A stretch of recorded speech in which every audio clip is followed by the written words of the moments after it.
বিসমিল্লাহির রহমানির রহিম। ফ্যাসিবাদ মুক্ত বাংলাদেশে লাখো গণতন্ত্রকামী জনগণের আজকের এই বিজয় র্যালি, আজকের এই মিছিল দেশের 18 কোটি মানুষের মুক্তির মিছিল। এই মিছিল গণতন্ত্রের পথে অভিযাত্রা। ঢাকা সহ দেশের সকল উপজেলায় গতকাল যারা এই বিজয় র্যালিতে অংশ নিয়েছেন, আমার সালাম গ্রহণ করুন। আসসালাম আলাইকুম। প্রিয় দেশবাসী, ফ্যাসিস্ট মুক্ত বাংলাদেশে জনগণের সরাসরি ভোটে জনগণের কাছে দায়বদ্ধ, জনগণের কাছে জবাবদিহিমূলক একটি গণতান্ত্রিক সরকার প্রতিষ্ঠার লক্ষ্যে অন্তর্বর্তীকালীন সরকার গতকাল জাতীয় নির্বাচন অনুষ্ঠানের একটি সময়সীমা ঘোষণা করেছে। জনগণের অভিপ্রায় বাস্তবায়নের তাগিদে জুলাই সনদ ঘোষণা করা হয়েছে।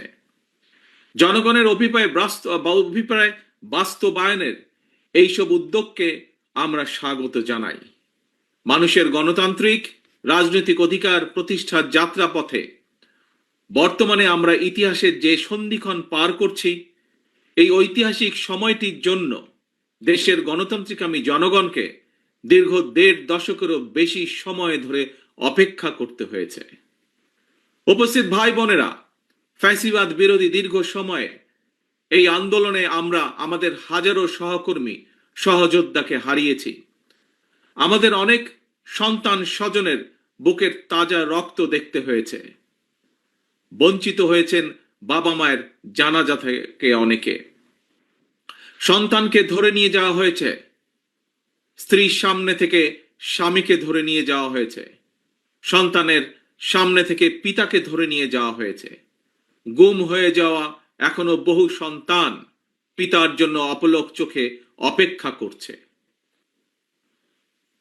প্রিয় ভাই বোনেরা, ফ্যাসিবাদ বিরোধী আন্দোলনের সময় বিএনপি সহ বিরোধী দল এবং মতের নেতাকর্মী সমর্থকদের বিরুদ্ধে লক্ষ লক্ষ মিথ্যে এবং রাজনৈতিক উদ্দেশ্য প্রণোদিত মামলা দেওয়া হয়েছে। বিএনপির এমন নেতাও রয়েছেন যাদের বিরুদ্ধে শতাধিক 200-300 মামলাও রয়েছে, এমনকি 4 শতাধিক মামলা রয়েছে। গুম অপহরণের শিকার হয়েছেন বিএনপি সহ বিরোধী দলের শত শত রাজনৈতিক নেতা কর্মী। শুধুমাত্র 2024-এর গণ অভ্যুত্থানে 1,500-এরও বেশি মানুষকে হত্যা করা হয়েছে। খুনিদের বন্দুকের নল থেকে মায়ের কোলে থাকা 4 বছরের শিশুও রেহাই পায়নি। ক্ষমতালোভী ফ্যাসিস্টের কারণে আমাদের অনেক সাহসী সেনা কর্মকর্তাদের হত্যাযজ্ঞের শিকার হতে হয়েছে। বিডিআরের নাম পর্যন্ত পাল্টে দেওয়া হয়েছে, ভেঙে দেওয়া হয়েছে আইন শৃঙ্খলা রক্ষাকারী বাহিনী পুলিশের মনোবল। প্রিয় দেশবাসী, পতিত পরাজিত পলাতক স্বৈরাচারের আমলে দেশে অন্ধকারের রাজত্ব কায়েম করা হয়েছিল। সুতরাং আমি বলবো, আজকের এই মিছিল অন্ধকার থেকে বেরিয়ে আলোর পথে যাত্রা। তবে প্রিয় ভাই বোনেরা, প্রিয় দেশবাসী, তবে এ যাত্রা কিন্তু খুব সহজ নয়। ফ্যাসিবাদ, উগ্রবাদ, চরমপন্থা যাতে আলোর পথে অন্ধকারের রেখা টেনে দিতে না পারে, এই ব্যাপারে গণতান্ত্রিকামী জনগণকে, গণতান্ত্রিকামী বাংলাদেশের প্রতিটি ভাই বোনকে আমি সদা সতর্ক থাকার আহ্বান জানাই। প্রিয় ভাই বোনেরা,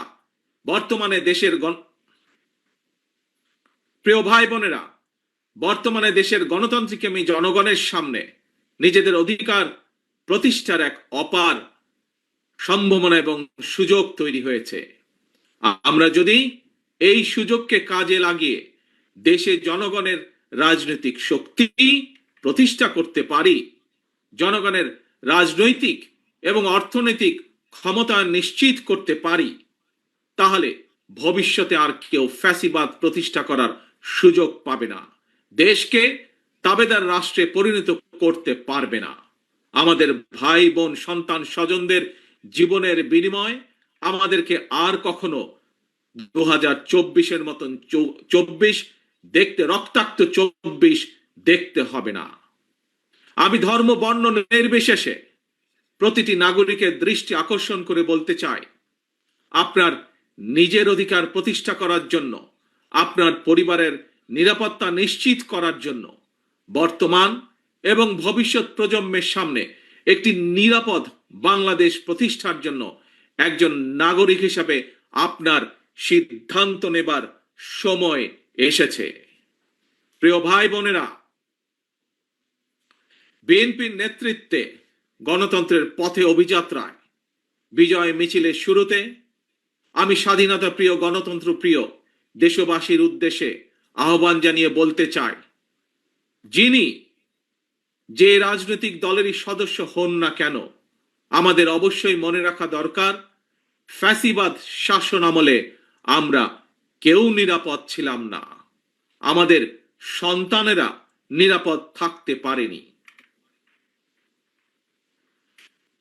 প্রিয় ভাই বোনেরা, প্রিয় দেশবাসী, বিএনপির নেতৃত্বে গণতন্ত্রের অভিযাত্রায় বিজয়ের শুরুতে আমি স্বাধীনতা প্রিয়, গণতন্ত্র প্রিয় দেশবাসীর উদ্দেশ্যে আহ্বান জানিয়ে বলতে চাই, যিনি যেই দলেরই সদস্য, রাজনৈতিক দলেরই সদস্য হন না কেন, আমাদের অবশ্যই সকলের একটি কথা মনে রাখা দরকার, ফ্যাসিবাদ শাসন আমলে আমরা কেউই নিরাপদ ছিলাম না, আমাদের সন্তানেরা কেউ নিরাপদ থাকতে পারেনি, আমাদের ভোটের অধিকার কেড়ে নেওয়া হয়েছিল, আমাদের সকল গণতান্ত্রিক রাজনৈতিক অধিকার কেড়ে নিয়ে গণতান্ত্রিক আমি জনগণের জন্য সমগ্র সারা বাংলাদেশটাকেই বর্বর বন্দিখানা, আয়নাঘর বানিয়ে ফেলা হয়েছিল।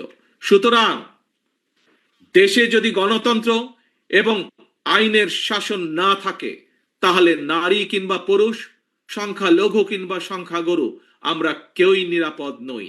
একমাত্র গণতন্ত্র এবং আইনের শাসনই জনগণের নিরাপত্তা নিশ্চিত করতে পারে।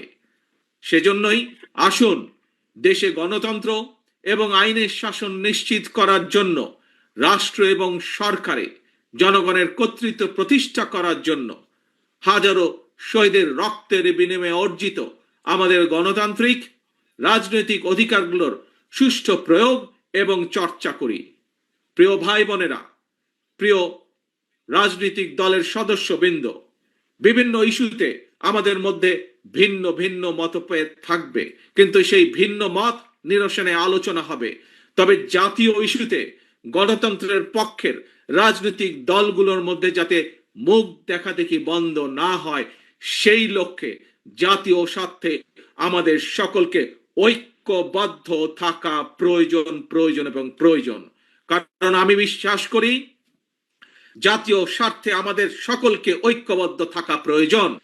কারণ আমি বিশ্বাস করি ধর্ম, দর্শন, মত যার যার, রাষ্ট্র আমাদের সবার। স্বাধীনতা প্রিয়, গণতান্ত্রিক আমি প্রিয় ভাই ও বোনেরা, জনগণের রায় রাষ্ট্র পরিচালনার দায়িত্ব পেলে বিএনপি কি ধরনের রাষ্ট্র, সরকার এবং রাজনীতি পরিচালনা করবে, দলের পক্ষ থেকে ইতিমধ্যেই 31 দফার মাধ্যমে একটি রূপরেখা জনগণের সামনে আমরা উপস্থাপন করেছি। একই সঙ্গে অন্তর্বর্তীকালীন সরকার সকল গণতান্ত্রিক রাজনৈতিক দলগুলোর সাথে পরামর্শ করে সংস্কার প্রস্তাব চূড়ান্ত করেছে। তবে দেশ এবং জনগণের কল্যাণে এই সকল কর্মসূচি বাস্তবায়নের জন্য বিএনপি দেশ এবং জনগণের কল্যাণে এই সকল কর্মসূচি বাস্তবায়নের জন্য বিএনপি জনগণের সমর্থন এবং সহযোগিতা চায়। সবশেষে ফ্যাসিস্ট মুক্ত বাংলাদেশে বিএনপির উদ্যোগে আজ রাজধানী সহ সারা দেশে বিজয় র্যালির কর্মসূচির সাফল্য কামনা করছি। আল্লাহ হাফেজ। বাংলাদেশ জিন্দাবাদ। বাংলাদেশ জাতীয়তাবাদী দল জিন্দাবাদ।